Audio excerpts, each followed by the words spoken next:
My name is Rain Carter, and for 28 years, I believed I was part of a family that loved me in their own quiet way. I worked hard. I sent money home.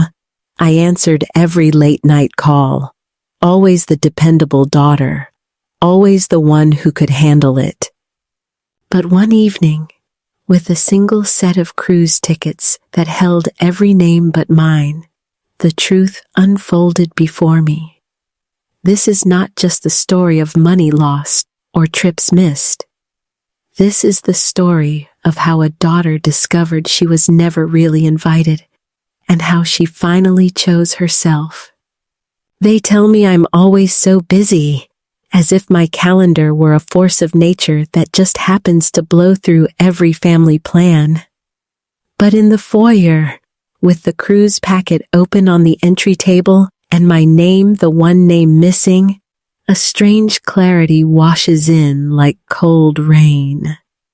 I don't raise my voice. I don't slam a door. I just say what is finally, fully true. You never asked me. You made sure I couldn't come. The silence that follows feels like a confession. The kind that doesn't require words because the pattern is already written on the walls behind them. Holiday gatherings chosen to collide with my shift schedule. Surprise weekends that somehow never included me.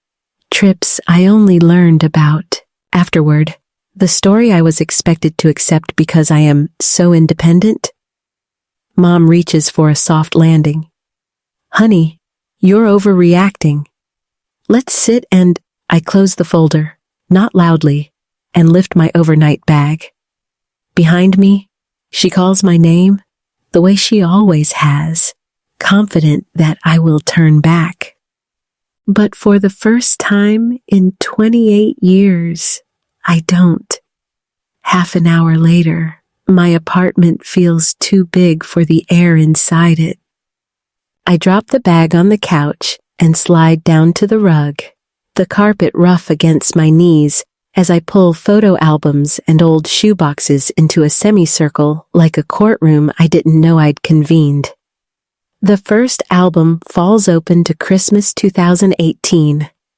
Harper's grin tilts toward a brand new MacBook.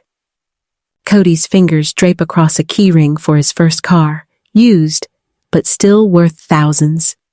And there I am, holding up a scarf from Target with the price tag, $19. $99, still dangling. My smile looks real in the photo. I remember making it real. Back then, I believed it was all they could afford. I flip forward through summers and springs. Yellowstone. Sorry, rain. Someone has to water the plants. Disney World. Your internship is that week. Remember? Napa. You wouldn't enjoy it anyway, honey. The words are so reasonable, you could embroider them on a sampler and hang them in a respectable hallway. Reasonable. And yet they always arranged themselves on the days I couldn't move, the hours I couldn't exchange. My phone buzzes. A text from Mom. We need to talk about this misunderstanding. Misunderstanding. The word props itself up like a folding chair at a reunion I was never invited to. I mute the phone and open my laptop. Monthly budget, the spreadsheet says, as if it were a neutral friend. I scroll back through the entries and highlight every transfer to my parents' account. April, $350. Dad's insulin costs went up. June, $1,400 for hospital copay on diabetes.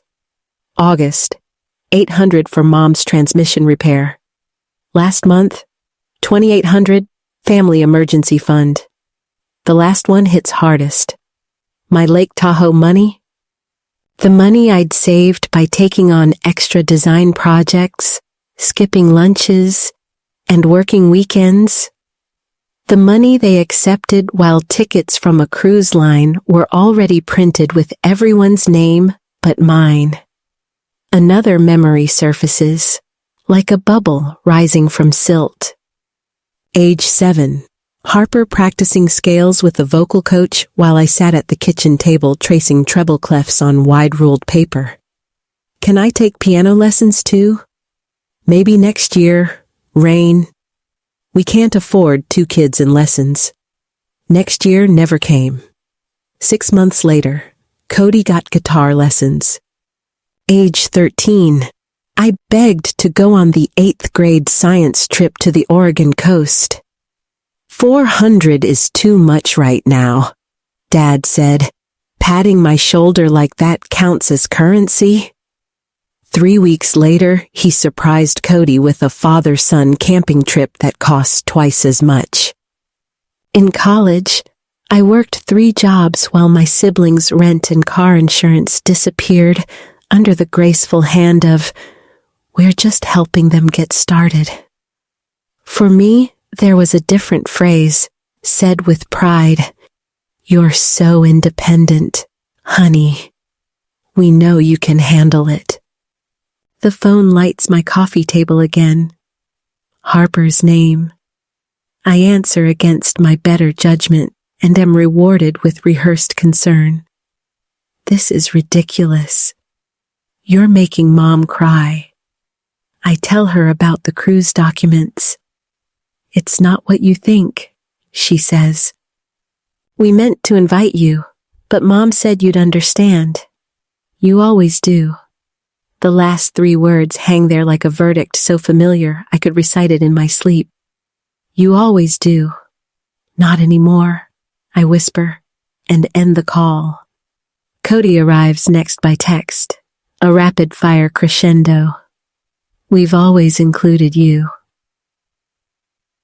"You're being dramatic." "Fine.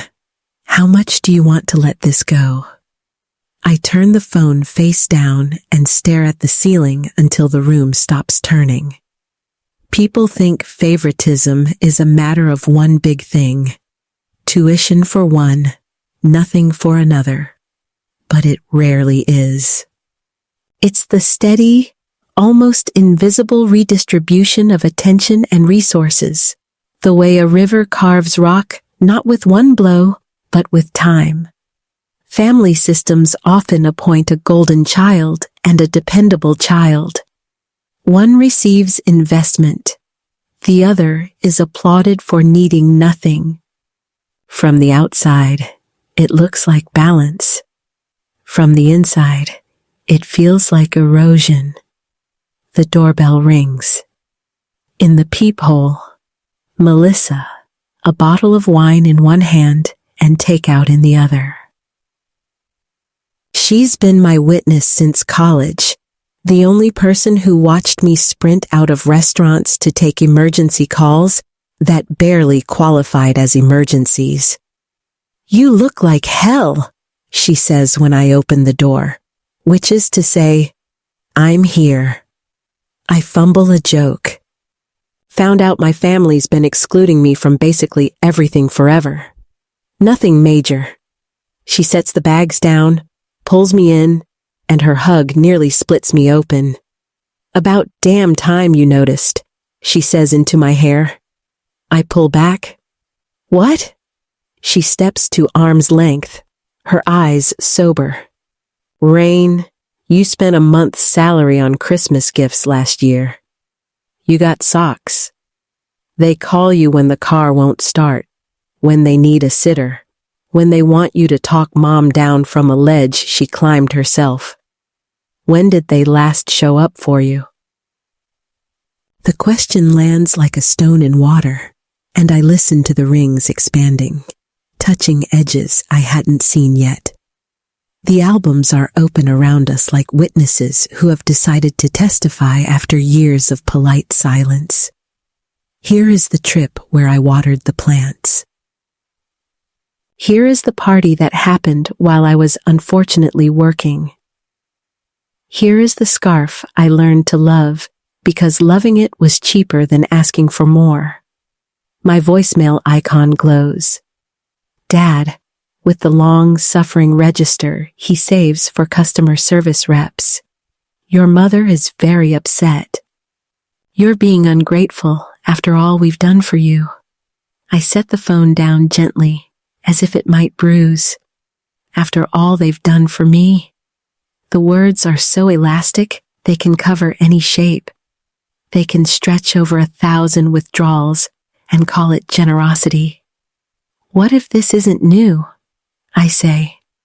What if I'm only now old enough to name it? Melissa offers a carton of lo mein like communion.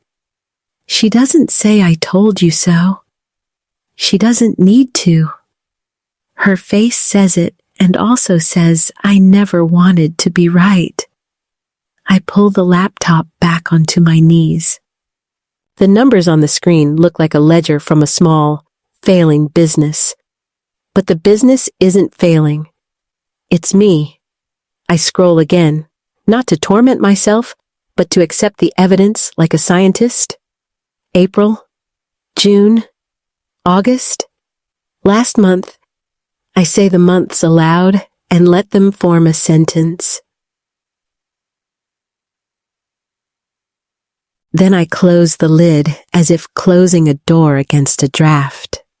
My breath returns in measured lengths. People talk about boundaries like they're walls, unforgiving and high. Tonight, mine feels less like brick and more like breath.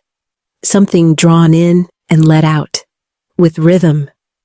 A boundary is not punishment. It's an accurate map. And my map has been redrawn around a fact I can finally say without flinching. I have been the convenient one, the reliable one, the ATM dressed in a daughter's clothes. Melissa reaches for my hand and squeezes once. So, she says, what do you want to do? It is the gentlest of questions and the hardest. I can't fix 28 years in one night. I can, however, make a choice I have avoided since I learned to make any. To remove my convenience from the equation. Without my availability, their math changes. Without my money, their budget faces itself.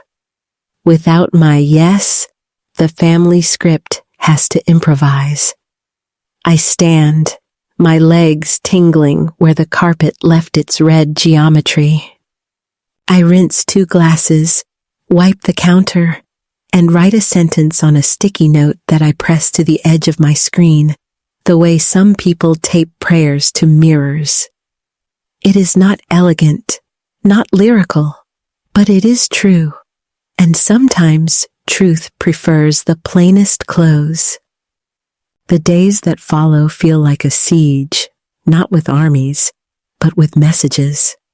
Calls, texts, voicemails, each one insisting that what I saw wasn't what I saw. Aunt Patricia recites the family first speech as if she's reading from a teleprompter. Cousin Megan pleads about forgiveness. Uncle Jerry calls me Rainy Girl like it's still 1997 and asks me to call Mom back. They come one after another, a cavalry of extended kin enlisted to protect the family system from collapse. My therapist has a word for this: flying monkeys. The system defends itself by outsourcing the guilt, sending relatives as emissaries to pull me back into orbit.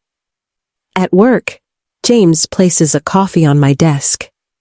He lowers his voice, as if sharing contraband. My parents played favorites too, he says. It messes with your head, makes you think you're the problem. I want to tell him that it still does, that I spent years learning to carry that thought like a wallet card in my back pocket. Instead, I just nod, grateful to be seen without the gloss of family myth. That afternoon, I sit in Dr. Eleanor Warren's office, the familiar scent of lavender rising from her diffuser. She listens carefully as I describe the cruise tickets, the budget spreadsheet, the years of exclusion dressed up as coincidence. "What I'm hearing," she says, "is a pattern. This isn't normal family behavior, Rain. It's not love with quirks. It's structural." Her words feel like a translation of a language I've been speaking all my life without knowing its name. The pressure mounts again in the parking lot outside my office. Cody leans against my car, arms crossed, the picture of a grieved righteousness. "You can't avoid me forever," he says. I keep my keys between my fingers, a habit learned from city nights. "I'm not avoiding you," I reply evenly. "I'm refusing to see you. There's a difference." His voice rises, blaming me for tearing the family apart, for Mom's sleepless nights, Dad's stress. A laugh escapes me, bitter and sharp. "I didn't plan a cruise without you, Cody." His defenses falter, and then the truth tumbles out. The cruise was planned 8 months ago. The same month I canceled my Lake Tahoe trip because they said money was tight. The word 8 lands heavy in my chest. 8 months of lies, dressed as necessity. 8 months of my savings siphoned to cover their luxury. That night, I call my cell provider and change my number. "Are you experiencing harassment?" the representative asks. "Family?" I answer. "Say no more," she replies. The phrase sticks in my head like a mantra. Say no more. I close the joint account my parents have had access to since college, noting 17 withdrawals I never made. I transfer the balance, request a new card, and breathe easier than I thought I could. Boundaries are not fortresses. They're practices. I set up an email filter that replies to family messages with a single phrase. "I am currently unavailable." Short, polite, final. Each time it triggers, my lungs feel a little less constricted. Boundaries, I realize, are like oxygen masks. You don't put them on to reject the plane. You put them on to breathe. The glow of my laptop reflects on my face as I type in a different website, one that has nothing to do with transfers or debts. A travel agency. I enter my card details with hands that don't tremble. 1 round-trip ticket to Barcelona, departure in a month. I've always wanted to see Gaudi's cathedral, a monument unfinished yet magnificent. The metaphor isn't lost on me. Some things don't need to be complete to be whole. The next day, I walk into a small jewelry store downtown, one I've passed for years telling myself it was too extravagant. I try on a silver pendant, feel its weight against my collarbone. For the first time, I don't hear my mother's voice saying too much or too showy. I hear my own, steady and certain. This is not revenge. This is reclamation. When Dr. Warren notices it in our session, she smiles. You're reclaiming resources that have always been yours to use. For years, I believed giving until I was hollow was proof of love. But love without reciprocity is not devotion. It's depletion. In families, especially in cultures where adult children are expected to sacrifice endlessly, the line between duty and exploitation blurs. Data shows daughters are statistically more likely to provide unpaid caregiving and financial help to parents, often at the cost of their own stability. I'm not a statistic, but I recognize myself in the numbers. When my phone rings with an unfamiliar number, I almost ignore it, but answer anyway. Harper's voice, rushed and panicked. "The babysitter canceled. I'm still on the cruise. Can you take the kids tomorrow?" "It's an emergency." My reply is simple, the same words printed on every RSVP card I've returned in the last month. "I'm unavailable." I repeat it when Cody calls about an $800 car repair, when Mom begs for help with the mortgage, when guilt wraps itself in urgent costumes. Each time, the words steady me. Later, I stream a video of La Sagrada Familia on my laptop. The spires rise like stone trees, reaching toward a sky that doesn't demand they hurry. Construction began in 1882. It is still unfinished. Yet no one calls it a failure. They call it a masterpiece. I close my eyes and whisper the words again, not as defense, but as declaration. I'm unavailable to their demands, to their narratives, to the role of convenient daughter. What I am available to, finally, is myself. Uncle Pete's annual barbecue arrives without me for the first time in 15 years. I picture the picnic tables, the paper plates sagging under potato salad, the laughter that usually fills the summer air. This year, my chair sits empty, and that emptiness does not go unnoticed. Later, my cousin Jamie calls to report what happened. Mom tried to smooth things over with her favorite excuse. "Rain's busy with work." But then Dad slipped, mentioning the cruise. Aunt Catherine's voice cut through the noise like a blade. I'd never exclude one of my children like that. The whole place went quiet. Jamie whispers. Mom left early, clutching a migraine as her final prop. For the first time, the family script wobbled. The cracks widen a week later when Mom shows up at my apartment door. Rain slicks her hair. Her umbrella drips onto the doormat. She looks smaller than I remember, voice trembling. "We're going to lose the house," she says, listing second mortgages and medical bills. "Please, one last time, help us." Her hand reaches toward mine, palm up, certain of its answer. I stare at the familiar gesture, then ask the question I've never dared. If I were the one jobless, broke, desperate, would you take me in? Her mouth opens, then closes, then opens again. Silence answers for her. I nod, close the door, and feel something tectonic shift inside me. 2 days later, I step into Bellini's restaurant, heart pounding as I spot them. Mom, Dad, Harper, and Cody seated at my favorite booth beneath the stained glass window. The same booth where we celebrated my college graduation, the only family celebration ever about me. Melissa slides in beside me, her quiet presence a shield. A manila folder rests heavy in my hands.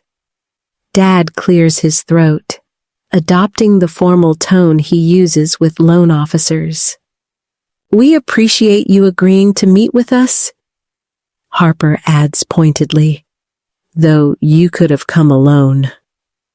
Cody leans forward, elbows on the table. "We need to put this misunderstanding behind us. The family isn't the same without you." I let them speak. They list braces, a used car, the sacrifices they claim to have made. Mom dabs her eyes, performing grief. Harper and Cody alternate between guilt trips and appeals to loyalty. The rhythm is so polished, it could be choreography. When they finish, their words hang in the air like stale perfume. I place the spreadsheet on the table. This, I say, is every financial contribution I've made to this family over the past decade. 37,142. That includes the $2,800 I gave for Dad's medical bills the same week you booked your cruise. Mom's hand flies to her throat. I don't let her speak. For the first time in my life, I interrupt. I'm not finished. The next sheet is a timeline of vacations and holidays spanning 15 years, with yellow highlights marking each time I was excluded or told events were canceled. Half the page glows with betrayal. Then, a photograph. The jewelry-making kit I begged for when I was 9, dismissed as too expensive. I bought it myself last year, I tell them. $35. The restaurant grows quieter, forks paused mid-air, strangers leaning closer. Mom's face drains of color. Dad shifts, tugging at his collar. Harper studies her hands. Cody alone meets my gaze, defiance hardening his jaw. So what? Dad snaps suddenly, slamming his palm on the table. Silverware jumps. We've always done everything for you. You've never appreciated it. I remain calm. Then name 3 things you did for me that you didn't do for Harper or Cody. Just 3. The silence stretches, longer than any sermon, louder than any shout. Dad opens his mouth, then closes it. Mom's mascara smudges into a tear I've never seen before. Harper looks between them, the realization dawning. Cody slumps, his fight draining away. I gather my documents and say what I've rehearsed in the quiet hours of my apartment. I don't hate you. But if there's ever going to be a real relationship between us, things have to change. I slide a final sheet of paper into the center of the table. These are my terms. Family therapy, 6 sessions minimum. Complete financial independence. No more loans either way. A public acknowledgement of how I've been treated, and a genuine apology. And time. I need space to heal. Mom reaches across the table, but I don't extend my hand. Dad protests weakly. You can't dictate terms to family. I stand, Melissa rising with me. I'm not dictating. I'm protecting myself. We walk toward the exit, leaving behind sobs and awkward comfort. Outside, the air is crisp, the stars pricking brighter than they should. Melissa squeezes my shoulder. You okay? She asks. I take a deep breath, surprised that I'm not shaking. Yeah, I say. For the first time in a long time, I think I actually am. In that moment, I realize something profound. Silence can be louder than any speech. My refusal to play my old role isn't abandonment, it's boundary. And sometimes, boundary is the purest form of love you can offer yourself. The walls of my apartment no longer wear the bland beige of rental anonymity. I've painted them coral, a color my mother once dismissed as too attention-seeking, and hung abstract art where family portraits used to dominate. The transformation feels symbolic. My home now reflects the person I've chosen to become, not the role I was assigned. On my desk, a framed promotion letter confirms what happens when your energy is no longer siphoned away by other people's emergencies. You finally have time to build your own future. The phone keeps buzzing. Of course. Harper calls from the cruise, panicked about a babysitter canceling. It's an emergency, she insists. Can you watch the kids? My reply is steady. I'm unavailable. Cody texts next, his car in the shop, $800 short. I'll pay you back, he promises. I'm unavailable, I say, and hang up before his outrage arrives. Even Mom tries again, her voice wavering with urgency. Your father's medical bills are higher than expected. We just need a little help, like always.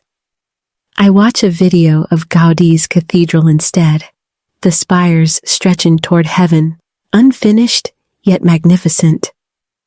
I'm unavailable, I say into the phone, the words carrying the weight of years unspoken. The beauty of boundaries is how they multiply. Each time I protect my own limits, I feel a fraction lighter, as if bricks are being removed from a backpack I never agreed to carry. The financial picture changes almost overnight. My banking app shows automatic savings deposits stacking up, undisturbed by emergency withdrawals that were never my emergencies. For the first time in a decade, I can breathe without calculating who else needs my air. Thanksgiving approaches. Normally, the thought would knot my stomach, another holiday orchestrated by family politics. But this year, I host my own gathering. My table brims with people who chose to be here. Melissa and her husband Tom, balancing casseroles and wine. James from work with his partner Daniel. My widowed neighbor, Mrs. Winters, grateful not to eat alone. Dr. Eleanor Warren, who insists I call her Eleanor outside the office. And 3 members of my boundary support group who know this terrain as well as I do. The apartment fills with laughter and gentle pauses, conversation where no one talks over anyone else. The air smells of roasting turkey and spiced cider. Before we eat, I lift my glass. I want to thank you all, I say, voice catching, for showing me what family can be. My gaze drifts toward the bookshelf, where the sealed jewelry-making kit sits displayed. Once, it symbolized deprivation. Now, it testifies to growth. Later, while loading the dishwasher with Eleanor, I marvel at the ordinariness of it. 2 people sharing a post-holiday cleanup without obligation. Only choice. 42 sessions, she says softly, handing me a rinsed plate. I nod. 42 hours of undoing patterns that took decades to weave. I remember how I used to check my parents' bank account compulsively, the way other people check weather apps. The compulsion is gone now, replaced by something steadier. Trust in myself. There's a term social scientists use. Chosen family. It's more than a catchphrase. It's a lifeline for those who discover that blood doesn't guarantee safety, love, or respect. Across cultures, more and more people are reconstructing kinship, proving that loyalty is built not by DNA, but by presence, by showing up without conditions. Tonight, as I look around my coral-painted living room, I understand the truth of that concept in my bones. Melissa raises her glass to clink mine. Here's to inconvenient daughters, she teases, and the table bursts into laughter. But beneath the humor lies something profound. I am no longer the convenient one, the standby resource. I am a woman who has chosen herself, and in doing so, found a circle of people who choose me too. The night ends with hugs and leftover containers, the kind that will actually come back unlike the borrowed sums of my past. After everyone leaves, I sit by the window, watching the city lights shimmer against the dark. For the first time, I don't feel the urge to scroll through family messages or calculate the next crisis. My silence isn't absence anymore. It's peace. Months pass, marked not by crisis, but by milestones of my own choosing. The nightmares have stopped, and with them the compulsion to check my parents' accounts, as if monitoring their balances could somehow prevent catastrophe. Therapy continues, 42 sessions and counting, each one loosening a knot I thought would stay forever. Eleanor reminds me that healing isn't linear. It is layered, cyclical, a dance between progress and relapse. I carry her words like a compass. Then an envelope arrives, cream-colored and familiar, my mother's handwriting slanted across the front. Inside is an invitation to my parents' 40th wedding anniversary. But something is different this time. Alongside the printed card is a handwritten note. We would love to have you join us, but understand if you prefer not to. Please let us know what works for you. We miss you. Mom. No guilt, no demands, no manipulation. For the first time, their words leave room for my choice. Progress, Eleanor murmurs when I show her. I don't RSVP. I let the decision rest, savoring the freedom to wait. Tuesday evenings now belong to the youth center, where I volunteer with young adults who carry stories that echo my own. One night, a quiet 19-year-old named Ashley brings in a toy her parents had promised her year after year but never delivered.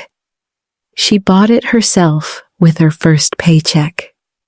Her hands tremble as she unwraps it, unsure whether to keep it sealed or finally play. I tell her what I've learned. Buy it for yourself, then decide what it means. The power is in the choice, not the toy. That same week, I finally open my own jewelry kit. The turquoise beads glint in the afternoon sun as I string them into a necklace. Not perfect, but entirely mine. When I clasp it around my neck, the weight feels different than the silver pendant from the jewelry store. This one is lighter, not because of its material, but because it carries no debt, no absence, only reclamation. My phone buzzes occasionally with numbers I don't recognize. Sometimes I answer, sometimes I don't. But each time I do, my voice is steady. I'm unavailable. Those words, once a shield, now feel like a declaration of sovereignty. They are not a door slammed shut. They are a doorway to myself. Philosophers say forgiveness and forgetting are not the same. One frees the other person, the other frees you. I don't know if I've forgiven my parents yet. Maybe forgiveness will arrive, or maybe it won't. But I do know I've freed myself from the script they wrote for me. That is enough. The sun sets in broad strokes of pink and orange across my coral-painted walls. I stand by the window, fingers brushing the handmade necklace at my collarbone. Beyond the glass, the city hums with the ordinary miracle of people choosing their lives, rewriting their stories one decision at a time. For the first time in 29 years, I look forward instead of back. Unfinished, but whole. Incomplete, but radiant. Like Gaudi's cathedral, I am proof that beauty doesn't require completion. It requires courage to keep rising. Thank you for walking with me through this journey of family, boundaries, and self-discovery. If this story touched you, I invite you to subscribe to the channel so you won't miss the next chapter of powerful, life-changing stories. Take care of yourself, cherish those who truly stand by you, and as always, I wish you peace, health, and strength in your own life. Mote. For 28 years, Rain Carter lived as the dependable daughter, the one who answered every late-night call, the one who worked extra hours and sent money home whenever her parents claimed the family was in crisis. She thought this was love, sacrifice, duty. But one night, standing in her parents' foyer with cruise tickets in her hands, tickets with every sibling's name but hers, the truth hit her like a tidal wave. She had never been part of the family narrative. She had been the convenient one, the backup plan, the silent provider. Back in her apartment, surrounded by photo albums and bank statements, the pattern revealed itself with merciless clarity. Christmas gifts that screamed favoritism, vacations scheduled to exclude her, thousands of dollars siphoned away under the guise of emergencies. Memories of denied piano lessons and canceled school trips resurfaced like old scars. And then came the phone calls. Her mother weeping, her sister insisting, "You always understand." Her brother bargaining with money as if affection had a price. Rain decided to stop being convenient. She closed accounts, changed her number, and with trembling hands booked a ticket to Barcelona, a city whose unfinished cathedral mirrored her own story. Incomplete, yet magnificent. The confrontation came at a restaurant table, where Rain spread spreadsheets, timelines, and a $35 jewelry kit across the linen like evidence in a trial. Her calm demand was revolutionary. Therapy, independence, acknowledgement, and time. Her family had no answers, only silence. From that silence, Rain built a new life. She painted her walls coral, filled her table with chosen family, and learned the difference between depletion and devotion. The jewelry kit she once kept sealed became a necklace she strung herself, turquoise beads catching the light of a setting sun. She discovered that family is not blood but presence, not obligation but choice. And as Rain stood by her window, wearing the necklace she made with her own hands, the city stretching before her, she felt the weight lift from her shoulders. She was unfinished, yes, but at last she was whole.